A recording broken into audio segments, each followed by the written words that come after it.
Thank you, Madam Chair. The NTSB conducted a thorough investigation into this accident.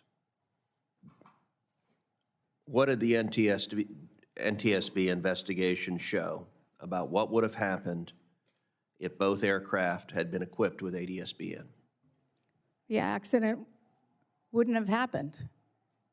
At 48 seconds, the helicopter crew would have gotten an oral alert. They could have taken evasive action. And the flight crew of 5342 at 59 seconds could have had an alert that allowed them to take evasive action. So we have recommended ADS-B in everywhere there is ADS-B out for all aircraft. As you know, the bipartisan Rotor Act, which passed out of this committee and which has passed the Senate unanimously, every Republican, every Democrat has voted for it, mandates ADS-B in and out on aircraft flying into congested airspace.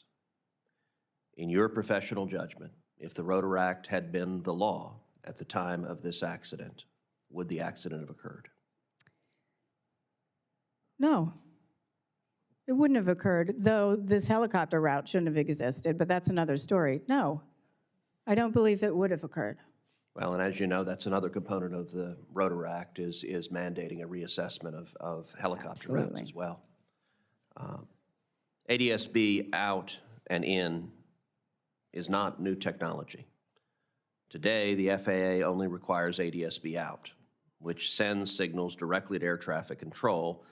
In 2010, the agency chose not to require ADS-B in, which would have given pilots those same signals. Nonetheless, some aviators voluntarily use ADS-B in, receiving weather, traffic, and other information in the cockpit. American Airlines, for example, has equipped nearly 30% of its fleet with ADS-B in. More than 80% of private pilots use some form of ADS-B in. It is clearly a popular technology. I've heard a handful of special interest groups, however, want carve-outs from an ADS-B in requirement. I don't think a private jet or a charter flight flying into DCA or Dulles or DFW should be able to adhere to a lower safety standards than a passenger airline. Special treatment for them would put everyone else's lives at risk. Others have said that all of general aviation should be exempt, even though pilots in rural areas are already exempted, and the Rotor Act protects general aviation's ability to use portable transponders. In your judgment, should different aircraft be flying into congested area using different ADS-B safety rules? No, absolutely not. It's a shared airspace. Those same skeptics like to claim that ADS-B in is too costly. Major airlines like American Airlines have figured out how to install ADS-B in.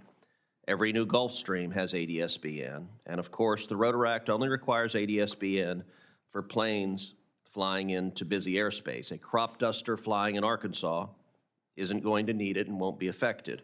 But if that crop duster decides to land at DCA Reagan, then it should have the technology and not be endangering the lives of passengers flying into and out of Reagan every day. In your judgment, is it too expensive for planes to install ADS-B in? $400. Everybody's got a phone. Everybody's got a headset.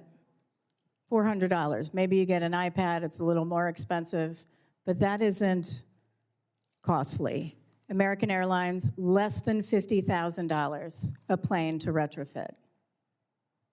The plane was out of service, they told me, 1 or 2 days when they retrofitted it.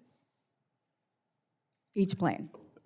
So I want you to repeat that, because one of the concerns people are raising is this is some onerous government mandate.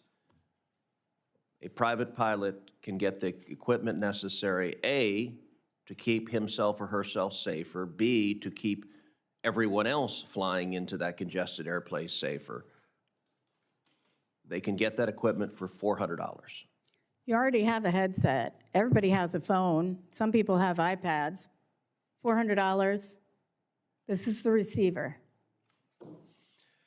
Another objection that has been raised is the claim that somehow the military should be exempt, that the military should be able to fly in congested airspace and not be subject to the rules everyone else is. Does that make any sense? No, it does not. Well, 100 members of the United States Senate agree with you. The Secretary of War agrees with you. The Secretary of Transportation agrees with you. And I am hopeful that within the next 2 weeks, the House of Representatives will put the Rotor Act on the floor, will pass it, and will put it on President Trump's desk for signature. We owe it to the families of those who lost their lives, the 67 souls who should be with us today, if only Congress had listened to the first 16 times the NTSB recommended ADSB in. Thank you. I know you don't have any more time, but can I? Sure. He's the chair. I know you, yeah. Can I have one thing to point out? You could have two. Okay, thank you. In 2001, the FAA had a rulemaking on fractional ownership. And they stated in there that passengers who are transported under Parts 121 and Part 135, quote, exercise no control over and bear no responsibility for the airworthiness or operation of the aircraft aboard which they are flown. I would also say that applies to Part 91 revenue generating passenger operations. The FAA concluded that the appropriate level of public safety is provided by very stringent regulations and oversight under Part 121 and Part 135. In Ketchikan, in 2019, we stated that that aircraft without ADSB do not demonstrate the appropriate level of safety for passenger carrying operations conducted under Part 135 regulations. And we also stated that there's shared airspace between 121, 135, and GA. We've conducted numerous investigations between Part 121 airlines and GA aircraft, or GA aircraft carrying passengers who paid for a service with other GA aircraft, or between 135s and 121s, or 135 and GA. The fact is, everyone should be under the same rules. One level of safety, because it doesn't matter if you're in a private plane, a commercial jet is also operating in your airspace. Sorry. Thank you. Ranking Member Cantwell.